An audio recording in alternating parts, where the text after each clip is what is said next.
Y voy a dar lectura en el capítulo 2 de Primera de Juan, de los versos 1 al 6.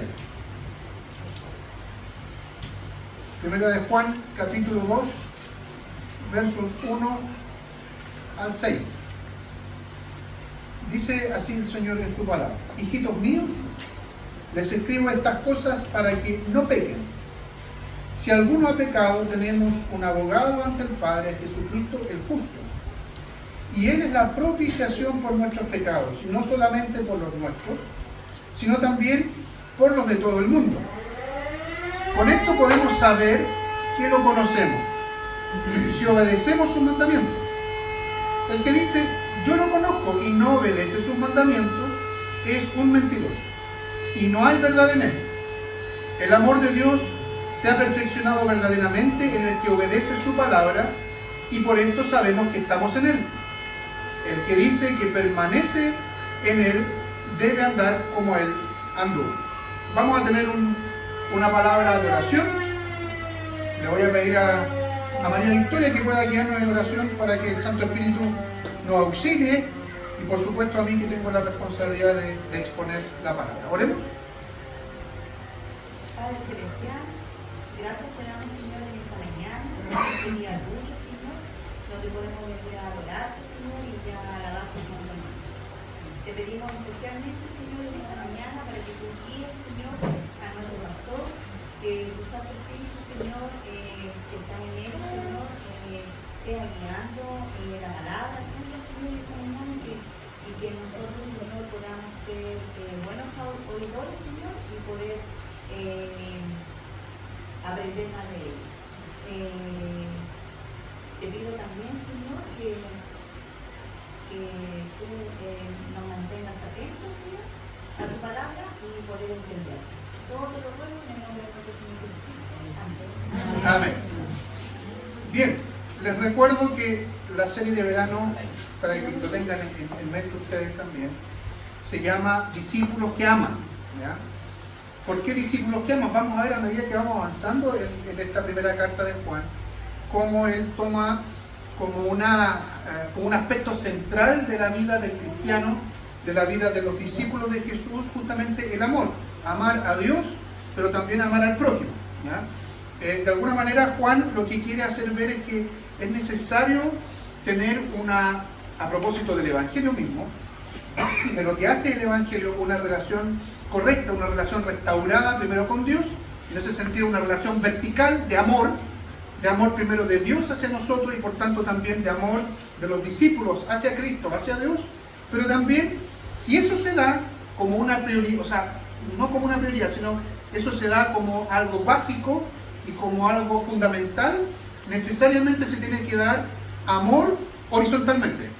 Y horizontalmente me refiero a entre nosotros o entre los discípulos. Entonces, primero es una relación restaurada de amor con Dios Padre, y por lo tanto, o como consecuencia, una relación de amor con el prójimo, ¿sí? Hoy día vamos a ver este sermón, esta parte del capítulo 2, que tiene como título Guardando los mandamientos, ¿ya?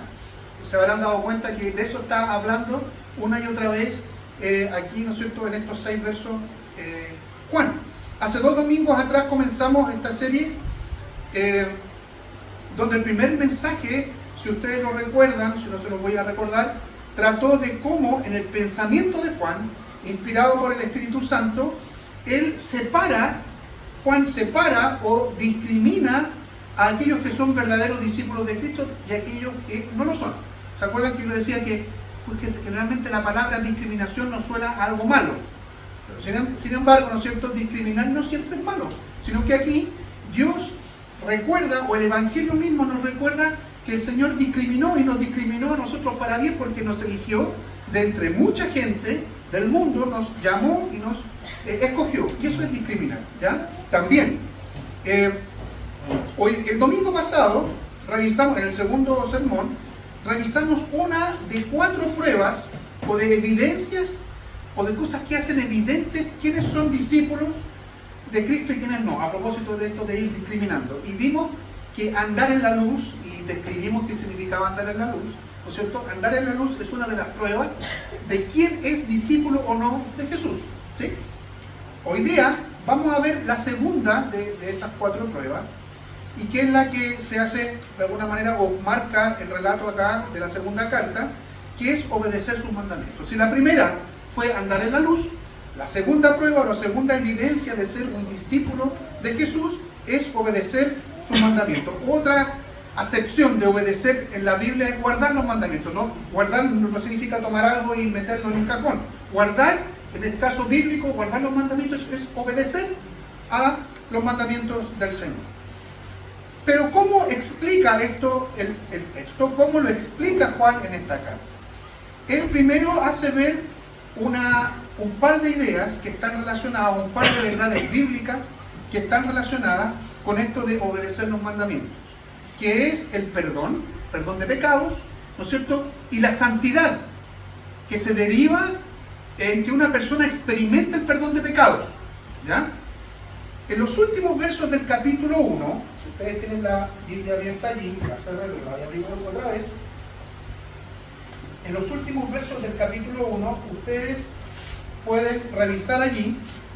Juan fue muy enfático en la necesidad de la confesión de pecados para que se otorgue el perdón. Por ejemplo, el verso 9, si confesamos nuestros pecados, Él es fiel y justo para perdonar nuestros pecados. Verso 10, que fue el verso final del capítulo 1, si decimos que no hemos pecado, lo hacemos a Él mentiroso. ¿Ya? ¿Se acuerdan de esas ideas que eran marcadas? Entonces, Juan, la palabra del Señor, por supuesto, es enfática en que es necesaria la confesión de pecados para que exista un perdón y una restauración. No hay perdón de Dios sin convicción de pecado. Fíjense, confesión no es lo mismo que convicción. Yo he usado estas 2 palabras. Es necesaria la confesión para que las personas experimenten el perdón. Pero no hay perdón tampoco sin convicción de pecado. ¿Qué significa convicción de pecado? Convencerse, incluso alguien me tiene que convencer. Yo no me convenzo a mí mismo, eso es lo que dice la Escritura de alguna manera, de mi pecado, sino que alguien me convence. El que convence es el Espíritu Santo. El que convence es la palabra del Señor obrando a través del Espíritu Santo. Entonces no hay perdón de pecado sin convicción de pecado, ya que esa convicción, como yo les decía, viene dada por el Espíritu Santo. Y cuando el Espíritu Santo convence, es porque el Espíritu Santo, o Dios mismo, porque es el Espíritu Santo, está obrando en esa persona, transformando el corazón, haciendo ver o abriendo los ojos espirituales a la realidad de la persona humana. ¿Cuál es la realidad? Lo que recordamos constantemente en la Escritura y el Evangelio, que el hombre es pecador y necesita urgentemente ser salvado. ¿Ya? Entonces, cada vez, estamos viendo este punto del perdón y la santidad, cada vez que vamos a Cristo en arrepentimiento y fe, somos perdonados. O mejor dicho, se nos recuerda el perdón que tenemos de nuestros pecados en Cristo Jesús. Cada vez. O en el culto, de hecho, es la razón por qué en el orden litúrgico, y esto no sucede en todos los cultos y en toda la iglesia evangélica.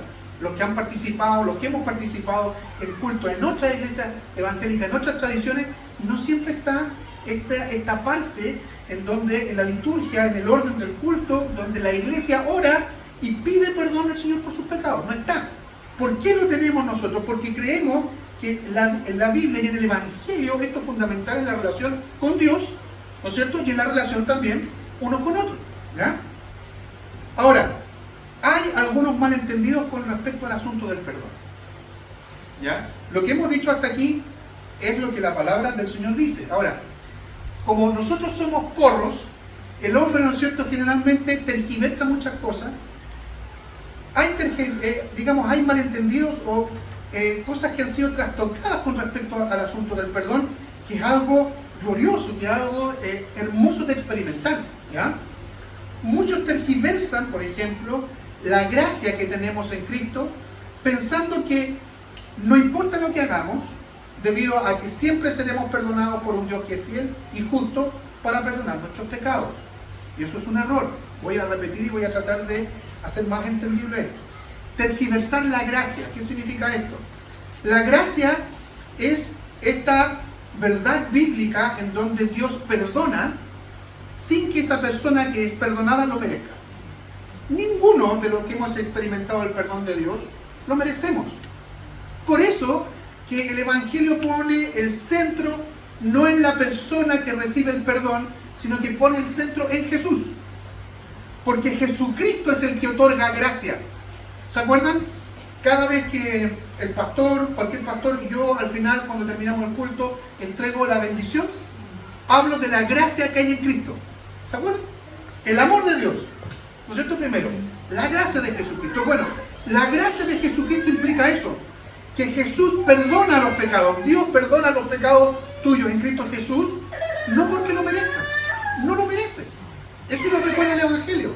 Entonces, tergiversar la gracia que tenemos en Cristo Jesús, una de esas cosas es pensar que no importa lo que hagamos, no importa, o sea, puedes pecar de la manera que quieras, total, siempre seremos perdonados. Eso está mal, porque eso el Evangelio, y lo vamos a ver hoy día, en la Escritura nunca lo enseña, y nunca el Señor está enseñando, está entregando eso a través de su palabra. Claro, Dios es fiel y Dios es justo para perdonar nuestros pecados, lo dice acá, ¿no es cierto?, el mismo Juan antes. Dios, si confesamos nuestros pecados, es fiel y justo. Ahora, otra cosa es pensar que yo puedo vivir y pecar en lo que sea, total, eso no me va a afectar porque Dios siempre me va a perdonar. Eso no es así. Hay un autor luterano, fallecido en la década del 40, en la Segunda Guerra Mundial, de apellido Bonhoeffer, ¿no es cierto? Y él tiene un libro muy hermoso, fácil de leer, que se llama El precio de la gracia, así se llama. Y en ese libro él habla de la gracia barata. Y la gracia barata es justamente esto: pensar que da lo mismo lo que haga, da lo mismo como viva, total, el Señor me muestra su gracia. No, no es así. La gracia es costosa, y el costo de la gracia fue la misma vida de Cristo Jesús.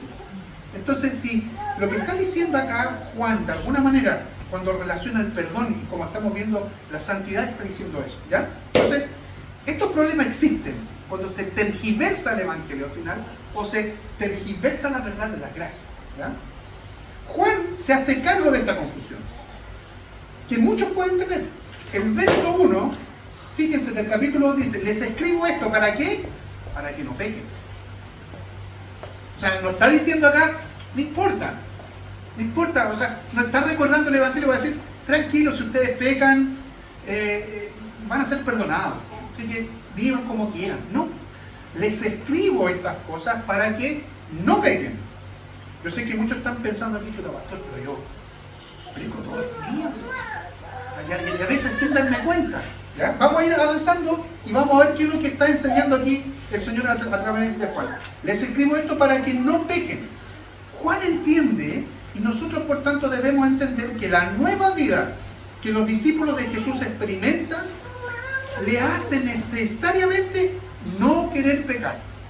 Es decir, una de las pruebas que está de alguna manera inserta aquí, que estamos viendo el guardar los mandamientos, pero acá está relacionado con lo mismo, que quienes experimentan una nueva vida en Cristo, o como en el idioma canuto, ¿no es cierto?, somos convertidos, se convierten al Señor, se vuelven al Señor, ¿ya?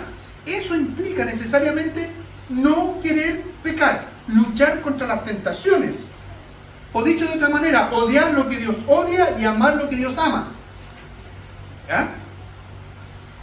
Por lo que encontramos en el capítulo 1, volviendo un poco atrás, y en el sermón de la semana pasada, sabemos que cargamos con lo que yo le decía, restos o remanentes del pecado, con los que viviremos hasta que el Señor venga otra vez por la iglesia.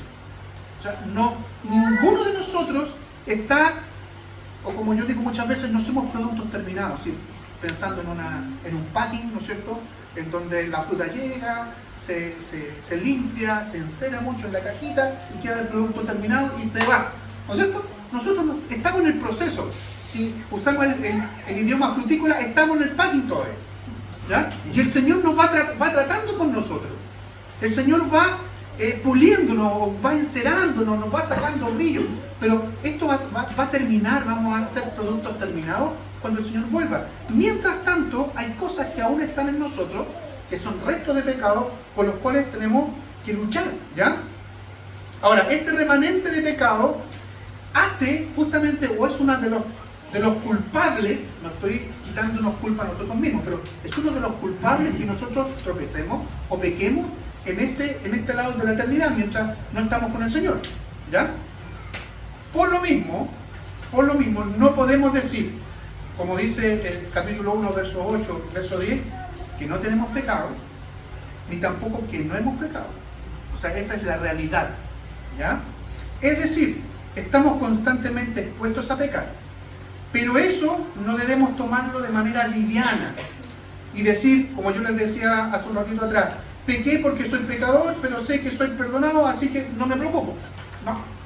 Pensar así, como yo les decía también, es decir, lo que hizo el Señor, la obra de Cristo, ¿no es cierto? Y la gracia es barata. O sea, es llegar y vivir como uno quiere. Y muchos dicen, tenemos libertad en Cristo. Tenemos libertad en Cristo, así que tranquilo, ¿no? Usted es salvado, nadie lo va a arrebatar de las manos del Señor. Tranquilo, no importa que peque, no, importa mucho. Importa mucho, insisto. Parte diciendo acá, Juan, hijito, les escribo esto para que no pequen. Entonces, la expresión de la carta de Juan, hijitos míos, les escribo estas cosas para que no pequen, son del todo importantes aquí, ya que la idea o propósito de Dios es otorgarnos el perdón en Cristo y justamente el que busquemos no pecar. No pecar. Y aquí viene otra vez la pregunta que yo sé que probablemente muchos tienen ya. ¿Qué hacemos cuando pecamos? ¿Qué hacemos cuando tropezamos? ¿Ya? ¿Qué hacemos con eso? ¿Qué hacemos con ese problema?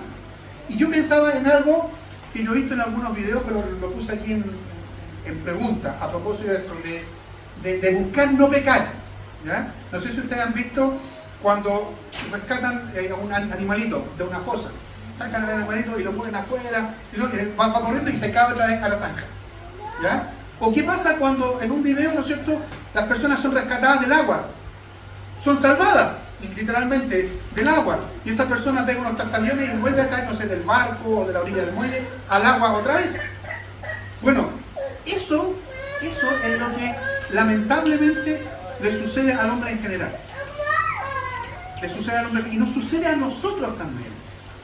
De que somos rescatados, pero nuestra tendencia es a caminar por el filo, ¿no es cierto?, ¿no es cierto?, de una montaña y estamos tropezando y cayendo.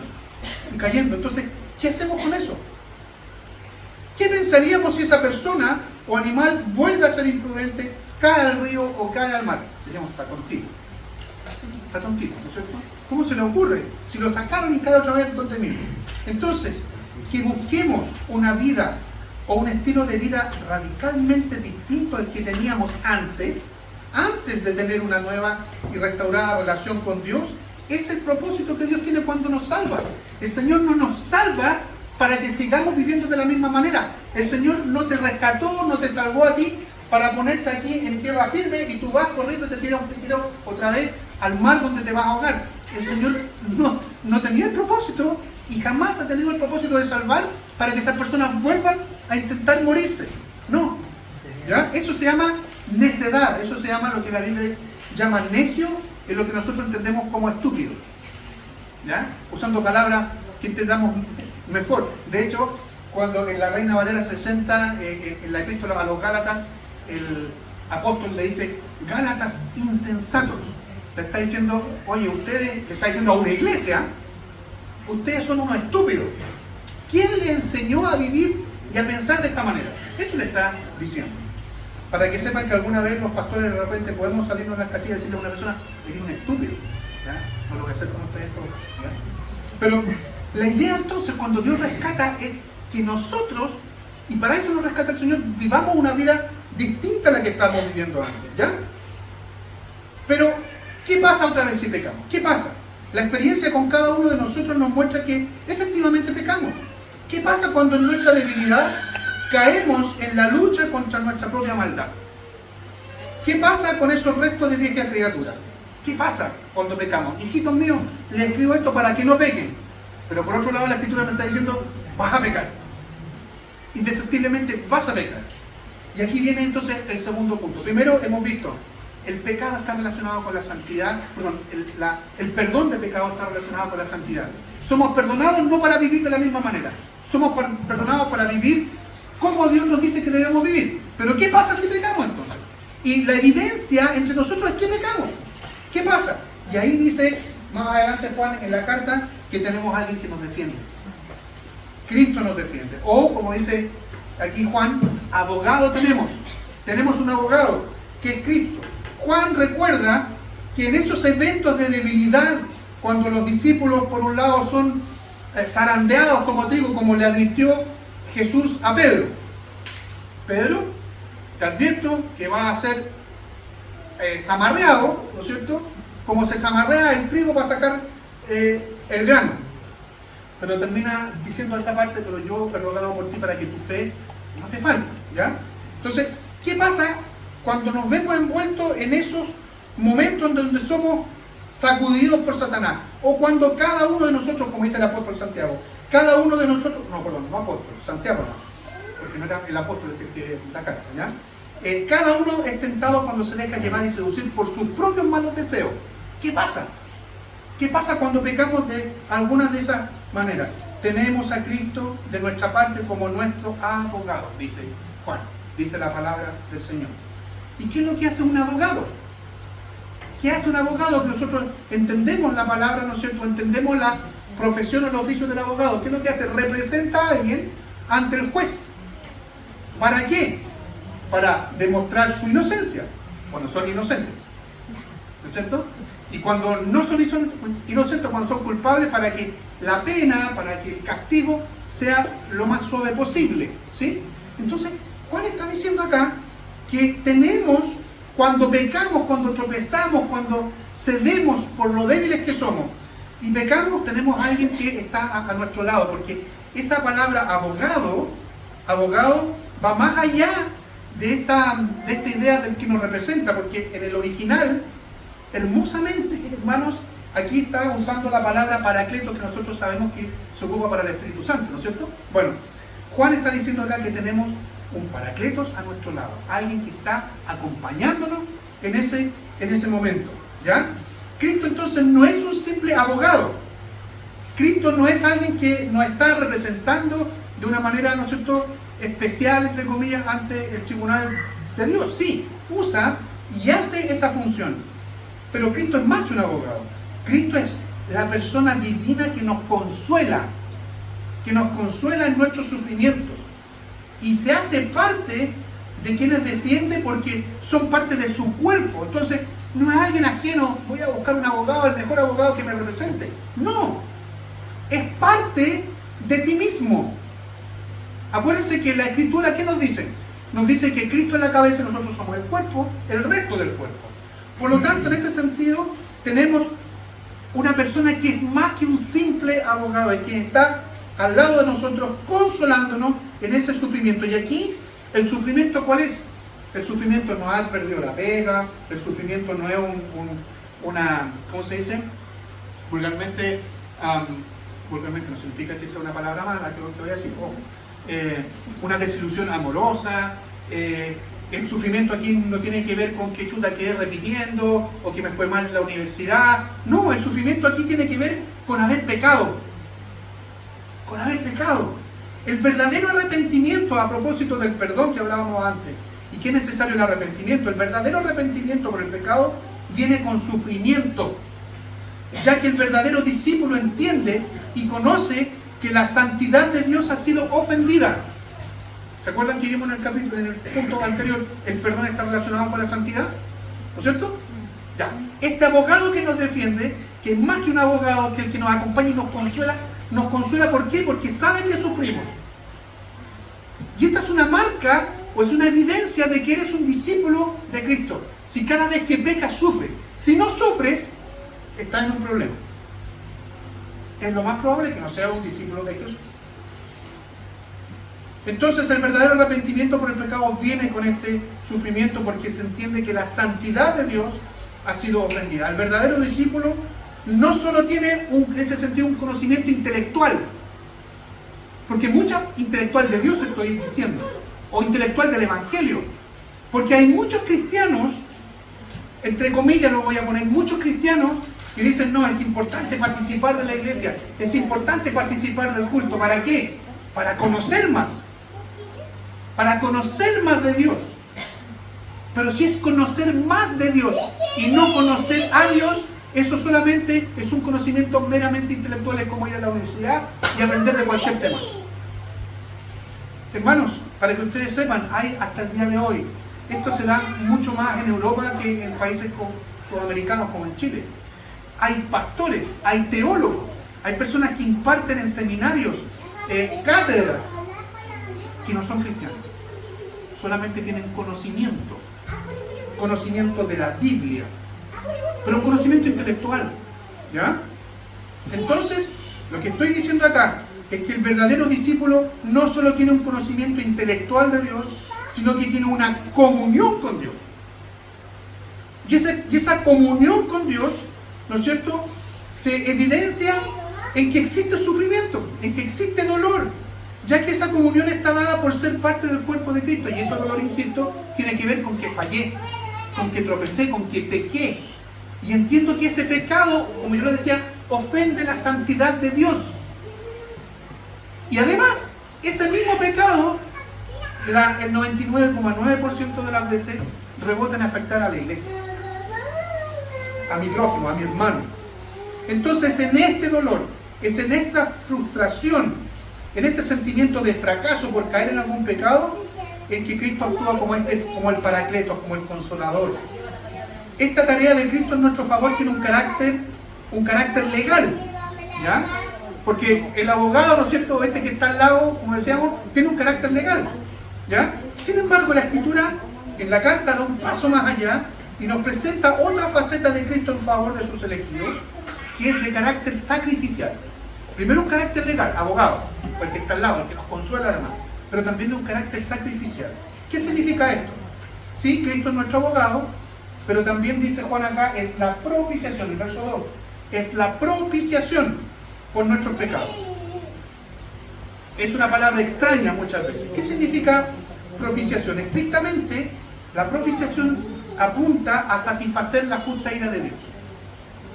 Esto se daba en las religiones paganas antiguamente también. ¿En qué sentido? Que aplaquemos la ira de los dioses. Aplaquemos la ira de los dioses. ¿Y cómo se aplacaba la ira de los dioses? Se le hacían incluso sacrificios humanos para que los dioses no estuvieran enojados. Bueno, el verdadero Dios, la Escritura dice que es un Dios santo, justo, y que se aira o que se enoja a tal modo que condena el pecado y nos condena con la muerte. Entonces, lo que está diciendo aquí Juan es que no solamente Cristo es nuestro abogado, sino que Cristo también tiene o ocupa una faceta sacrificial. ¿Por qué? Dice que Él es la propiciación, es decir, es la persona que es ofrecida a Dios para que Dios no se aire o deje de airarse, el Dios santo, el Dios verdadero, el único Dios, deje de airarse contra quién, contra mí, contra ti.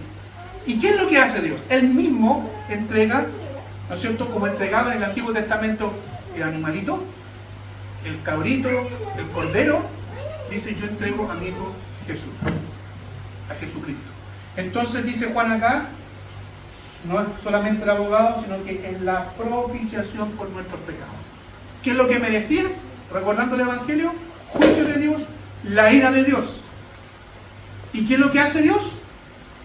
No quiere airarse contigo, muestra amor a ti. ¿Y qué es lo que dice? Ahí está mi Hijo Jesucristo. ¿Y qué hace Dios? Vacía toda su ira en su Hijo Jesucristo. ¿Ya? Entonces esa es la parte o la faceta sacrificial que ocupa también Jesús. Y ambas apuntan estas dos verdades. Cristo como abogado, ¿no es cierto?, en el sentido legal, pero también la de sacrificial, la idea sacrificial de alguna manera están expuestas acá en el Evangelio que está predicando Juan. Si pecas, a pesar de ser algo grave, recuerda que tienes a Cristo como tu compañero, como tu abogado, que te infunde consuelo. Él es el que da la cara por ti. Pero recuerda además, está diciendo Juan de alguna manera, que aquel en quien Dios vació su justa ira, en vez de hacerlo en contra tuya, ¿no es cierto?, lo hizo en el Cordero de Dios, que quita el pecado del mundo y que quita tu culpa particularmente. Capítulo 1, verso 7, de alguna manera lo estaba diciendo Juan antes, fíjense lo que decía el verso 7. Si vivimos en luz, así como Él está en luz, tenemos comunión unos con otros, y la sangre de Jesús, ¿no es cierto?, su Hijo, nos limpia de todo pecado. Lo mismo decía el verso 9, al final, Él es fiel y justo para perdonar nuestros pecados y limpiarnos de toda maldad. Siguiendo con la temática entonces de la propiciación, Juan declara algo al final del verso 2, diciendo que esta propiciación no es solo por nuestros pecados, dice, sino por los de todo el mundo. Por los de todo el mundo. ¿Qué quiere enseñar Juan aquí? A los destinatarios de la carta, a los destinatarios originales, que no éramos nosotros, pero sin lugar también a nosotros hoy día. ¿Será que quiere enseñar que la obra de Cristo es efectiva para todas las personas del mundo? Y al fin y al cabo, todos y cada uno de los seres humanos estarán en algún momento con el Señor en el cielo. Eso está diciendo Juan aquí. Que esa propiciación, eso que Cristo fue entregado, fue ofrendado, y Dios vació su vida en Él en vez de en mí, esto es para cada persona en el mundo. ¿Eso estará diciendo Juan acá? Por ningún motivo. ¿Saben por qué? Porque eso no armoniza con el resto de las doctrinas que están insertas en el Evangelio. Por ejemplo, ustedes saben que el infierno es una doctrina del Evangelio. En las buenas noticias, el infierno no es ninguna buena noticia. Pero el Evangelio dice que quienes no creen irán al infierno. Entonces, si habrá gente en el infierno, como dice aquí la Escritura, que Cristo dice, no solo murió por nuestros pecados, o no fue la propiciación por nuestros pecados, sino también, por los de todo el mundo. ¿Para qué es el infierno, entonces? Entonces, no cuadra y no calza, ¿no es cierto? Si va a haber condenación, ¿por qué está diciendo aquí Juan esto? ¿Qué pasa con los que rechazan el Evangelio? Pero tampoco cuadra con la doctrina de la salvación en la Biblia, porque Juan enseña aquí que la obra de Cristo es para personas de todo el mundo. Para personas de todo el mundo. Para personas de toda nación. Para personas de toda lengua, de distintos idiomas. Para personas de todo pueblo, incluso de tribus. Eso es lo que está diciendo aquí, y eso es lo que anuncia el Evangelio. La muerte sustitutoria de Cristo. Porque eso es lo que hace Cristo en la cruz. ¿No es cierto? En vez de morir yo, en vez de morir tú, en vez de ser condenado, Cristo toma mi lugar. La muerte sustitutoria de Cristo, si bien es suficiente para toda persona, sin embargo solo es eficiente o se aplica solo a los elegidos. Y aquí viene la pregunta: ¿quién es el elegido?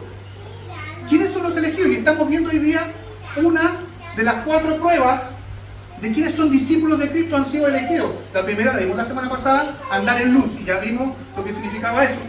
Pero otra cosa también es guardar los mandamientos, que es lo que estamos viendo hoy día. Entonces, Juan no está diciendo acá que la salvación o la obra de Cristo es efectiva en todos, sino que solo para los escogidos del Señor. Y voy a citar solamente una cita de Apocalipsis 7, hay tantas, pero esta es hermosa, porque está describiendo qué es lo que va a suceder cuando Cristo vuelva. Fíjense, Apocalipsis 7, verso 9. Después de esto vi, que el mismo Juan, que escribe la carta, después de esto vi aparecer una gran multitud, compuesta de todas las naciones. Y aquí está describiendo a quienes eran parte de los escogidos del Señor. De todas las naciones. No está diciendo que esta multitud, no dice Juan, no dice la Escritura en Apocalipsis, que vi aparecer a todo el mundo, a la gente de todo el mundo. No, no dice eso. Dice, vi aparecer una gran multitud compuesta de todas las naciones, tribus, pueblos y lenguas. Era imposible saber su número. Estaban de pie ante el trono y en presencia del Cordero. Entonces, cuando leemos acá la Escritura y dice que Cristo es nuestra propiciación, o sea, cumple este carácter sacrificial, es por nosotros, pero también por gente de todo lugar del mundo. Y como tercera cosa, tercer punto de hoy, hermanos, y que es lo central, digamos, del mensaje de hoy. Yo le puse como subtítulo aquí, evitando el pecado. A propósito que una marca de los discípulos de Jesús es que cumplen los mandamientos o buscan cumplir los mandamientos del Señor. Entendemos por la palabra del Señor que somos perdonados por Dios en Cristo Jesús. Y que debemos procurar vivir en santidad de acuerdo con los estándares divinos. ¿Qué es un estándar? Una meta, ¿no es cierto? Una regla, ¿no es cierto? Ese es el estándar. Y estamos llamados a vivir de acuerdo a los estándares o a las reglas que el Señor nos pide. Pero, ¿cómo logramos eso? ¿O cómo podemos llegar a entender que estamos viviendo de acuerdo a los estándares divinos? No puede ser de otra manera que obedeciendo los mandamientos del Señor. No hay otra manera. Es una marca, es una prueba. Si tú te quieres probar, ¿qué evidencia tengo? Tengo dudas de que sea un discípulo de Jesús. ¿Ya? Una de esas dudas, o sea, una de las maneras de dilucidar justamente es si cumples o no los mandamientos. Y yo sé que esto le está haciendo cuestionarse en su corazón hoy día. Chuta, ¿qué pasa? Parece que no soy discípulo. ¿Quién aquí es discípulo? Insisto, hijitos, les escribo estas cosas para que no pequen. ¿Ya? Y estamos viendo ahora que una marca, una evidencia de que somos discípulos de Jesús es que si obedecemos los mandamientos. Los discípulos de Cristo evitarán el pecado obedeciendo los mandamientos del Señor. ¿De qué manera podemos evitar pecar? Leemos los 10 mandamientos todos los domingos. ¿De qué manera el Señor me ayuda a no mentir? ¿De qué manera el Señor me ayuda a no mentir cuando digan no dirás falso testimonio? Eso es mentir. ¿De qué manera el Señor me dice, ¿no es cierto?, que debo cuidar de mi prójimo? De la misma manera en los mandamientos se desprenden todas estas cosas de ahí. Cumpliendo los mandamientos del Señor. Así evitamos pecar. Así evitamos ofender al Señor. Y los mandamientos del Señor no solamente están en el Decálogo, no solamente están en estos 10 mandamientos que recordamos todos los domingos, sino que están también en el resto de la Escritura o se desprenden directamente de los 10 mandamientos. Por ejemplo, Mateo capítulo 28, verso 19, dice: por tanto vayan y hagan discípulos en todas las naciones. ¿Qué es lo que es eso? Es un mandamiento. El Señor nos está diciendo ahí, oye, cuando a ustedes se les ocurra, vayan y hagan discípulos de todas las naciones. O cuando ustedes estén de buena, cuando estén entusiasmados, vayan y hagan discípulos en todas las naciones. Tampoco dice el Señor, cuando ustedes sean entusiasmados por un evangelista, vayan y hagan discípulos. No, dice, vayan, punto. Por tanto, vayan. Y eso es un mandamiento. Está en los 10 mandamientos. Lo recordamos en el orden del culto cuando recordamos los 10 mandamientos, no. Pero es un mandamiento. Por otro lado, una evidencia o una prueba de que alguien es discípulo de Jesús es que de manera intencional busca obedecer o guardar los mandamientos del Señor. Acabamos de leer en esta parte del capítulo 2, los versos 1 al 6, que decía: con esto podemos saber que lo conocemos. Con esto podemos saber que lo conocemos. Verso 3. Con esto podemos saber que lo conocemos, si obedecemos su mandamiento.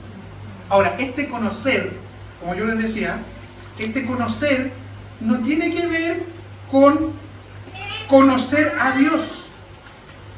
No, perdón, no tiene que ver con conocer de Dios, sino que con conocer a Dios. Insisto, ¿se acuerdan cuando yo decía que hay muchas personas que pueden conocer mucho de Dios? ¿No es cierto? Yo sé que tú conoces mucho de Dios. ¿Ya?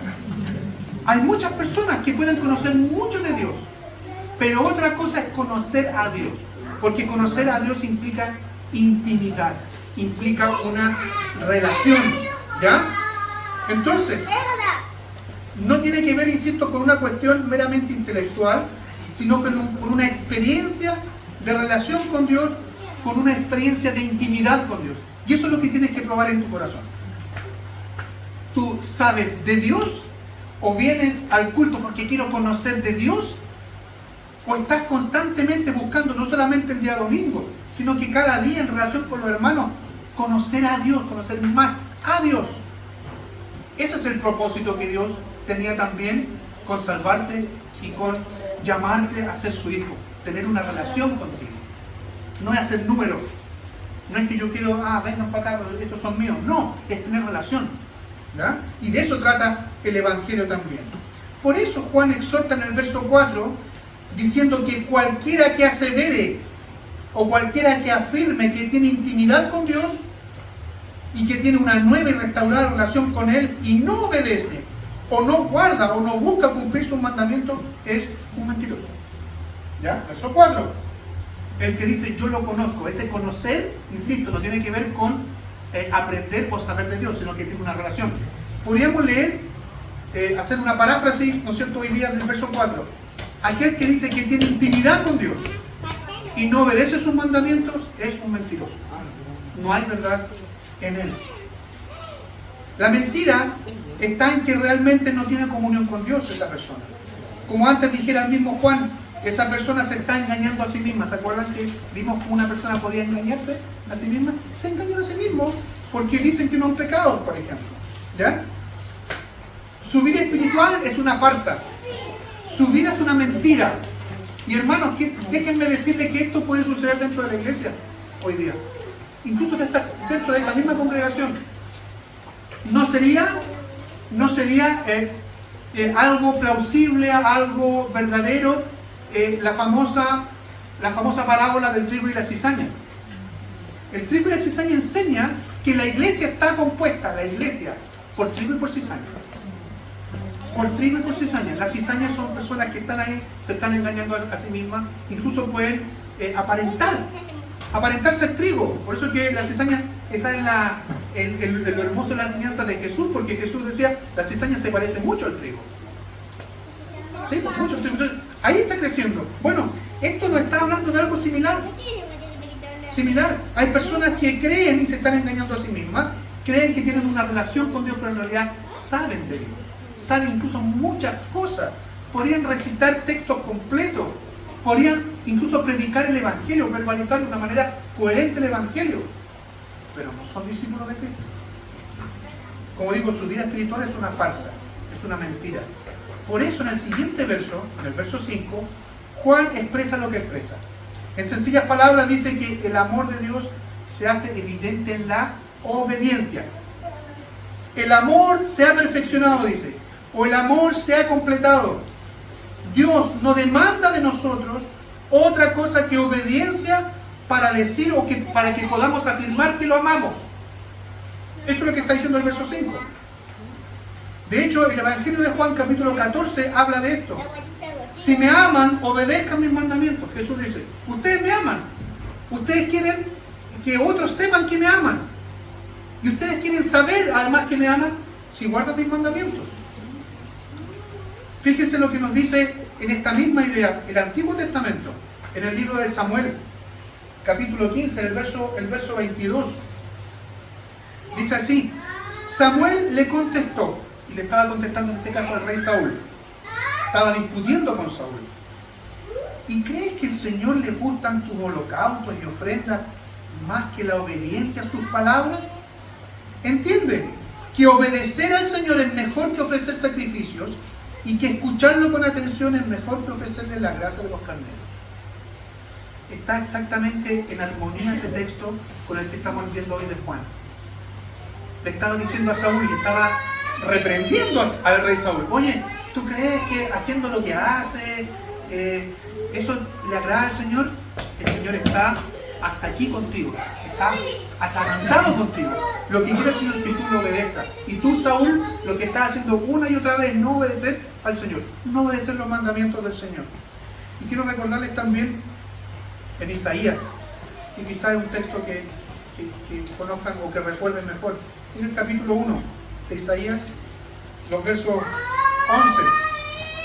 en adelante dice, ¿para qué me sirven? Aquí le está diciendo Isaías al pueblo, ¿para qué me sirven sus muchos sacrificios? Estoy harto de holocaustos, de carneros, de grasa de animales gordos. No me agrada la sangre de bueyes, ni de ovejas, ni de machos cabríos. Que el Señor había pedido que se hicieran estas cosas. Era parte de los ritos de Israel. Cuando ustedes vienen a presentarse ante mí, ¿quién les pide que traigan esto o que pisoteen mis atrios? No me traigan más ofrendas inútiles. El incienso me repugna. No soporto la luna nueva ni el día de reposo, que eran celebraciones que hacían ellos, ni las reuniones que convocan. Sus fiestas solemnes son inicuas. Mi alma aborrece sus lunas nuevas, sus fiestas solemnes son para mí una carga insoportable.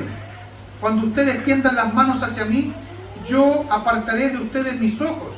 Y cuando multipliquen sus oraciones, no las oiré, pues tienen ustedes las manos manchadas de sangre.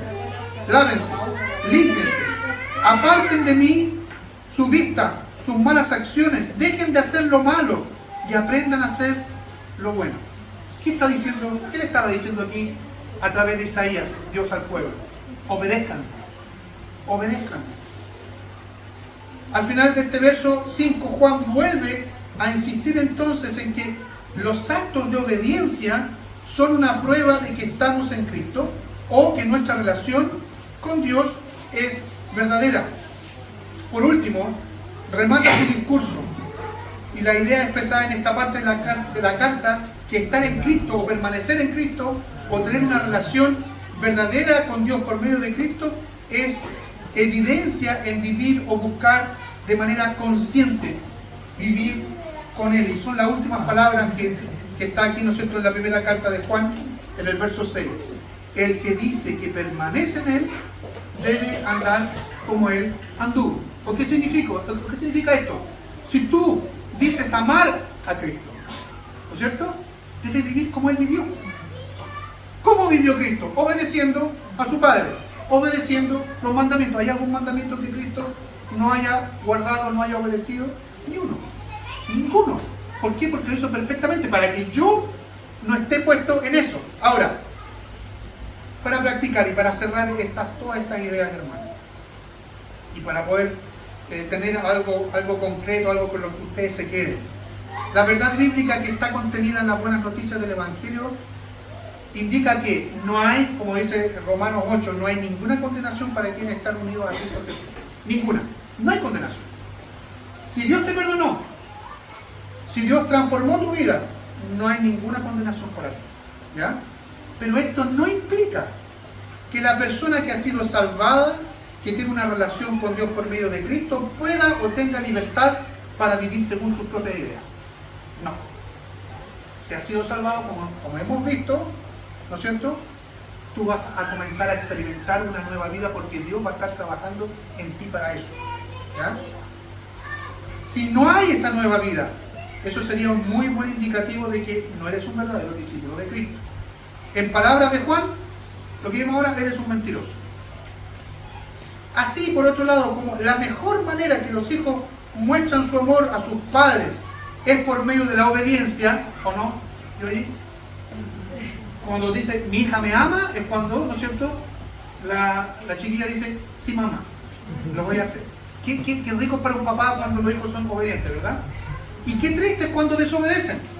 Entonces, así como la mejor manera que los hijos muestran amor a sus padres es por medio de la obediencia, lo que Dios demanda de nosotros como hijos de Él es que seamos obedientes para mostrar nuestro amor por Dios. Si me aman, como yo les recordé delante, decía el Evangelio de Juan, capítulo 14, verso 15. Si me aman, guarden mis mandamientos. Podemos, queridos hermanos, ser constantes participantes del culto, de otras actividades de la iglesia. Podemos ser muy generosos, incluso con nuestra ofrenda. Lo que decía Isaías ahí, ¿no es cierto?, le decía al pueblo, ustedes me traen ofrenda. Podemos ser nosotros así, muy generosos con nuestra ofrenda, efectivos con los diezmos, cuestiones que debemos practicar sin lugar a dudas. Pero nada de eso tendrá el valor adecuado delante de Dios si no hay una disposición a obedecer en todas las áreas de la vida. Hay muchas personas que dicen, chuta, yo tengo el cielo ganado. El cielo no se gana. Sí, se gana, pero lo ganó Cristo. Y hay personas que creen que participando del culto y que estando en el culto y que siendo buenos diezmeros, que siendo generosos en la ofrenda, la tienen toda. Alguien que está escuchando ahí dice, el pastor está diciendo que no es necesario que vaya al culto todos los domingos, ¿no? ¿No? Que no es bueno que yo me esfuerce en el buen sentido y que me alegre ofrendando y diezmando. No estoy diciendo eso. Estoy diciendo que eso no tiene valor alguno cuando mi corazón está lejos de amar y de querer amar al Señor. Imaginemos, hermanos, que yo sea un excelente predicador, que yo sea una persona que pueda hablar del Evangelio sin que nadie pierda la atención, sin que nadie se quede dormido, como siempre veo. Pero ¿qué pasa si yo fuera el mejor predicador y mi esposa está siendo descuidada y maltratada por mí en el hogar? ¿Creen ustedes que Dios se agradará de eso? ¿Creen ustedes que Él estará contento con ese estilo de vida? Claro que no. Es la razón de las palabras del profeta Isaías cuando el Señor le decía al pueblo que estaba harto de los cultos que le ofrecían. El profeta eso le está diciendo al pueblo. Dios está harto de los cultos. ¿Se imaginan ustedes que Dios le dijera hoy día a ustedes eso? Estoy harto de los domingos de ustedes que vienen a celebrar el culto. ¿Por qué? Porque ustedes hacen bla, bla, bla, bla, cantan bonito, aunque cantan feo. Cantan bonito. No entran cuando tienen que entrar con la música. Horrible. ¿Ya? Horrible. Es verdad. Hay que mejorar eso. ¿Ya? Pero ¿qué pasa? Ustedes creen que la hacen de oro. Y piensan que tienen un culto hermoso. Y que fuera a lo mejor un culto muy hermoso. Pero su corazón está lejos de mí. Su corazón está lejos de mí. En realidad lo están haciendo el culto con ustedes. ¿Ya? Y por último, hermanos, si bien cumplir los mandamientos del Señor no son requisitos para la salvación, el buscar agradar a Dios o mostrar nuestro amor por Dios y lo que hizo a través de Cristo por cada uno de nosotros implica necesariamente guardar o cumplir los mandamientos, obedecer al Señor, es un indicativo del nuevo nacimiento espiritual. Usted y yo lo haremos de manera perfecta. ¿Cumpliremos los mandamientos de manera perfecta? Claramente no. Sin embargo, eso no es motivo para no buscar intencionalmente obedecer al Señor. Hay algo clave en el entendimiento de las buenas nuevas de salvación. El Señor no puede ser mi Salvador, el Señor no puede ser tu Salvador si primero no es tu Señor. Amén. Si primero no es tu Señor. Es decir, no hay una verdadera redención. ¿Se acuerdan de la palabra redención, que es rescatar? Y cuando alguien rescata a alguien en la idea bíblica, alguien era esclavo, donde había otro dueño, y yo voy y decía, y redimo a esa persona, lo tomo, lo compro, lo rescato, pero ahora no es que quede esclavo de nadie, ahora es esclavo mío.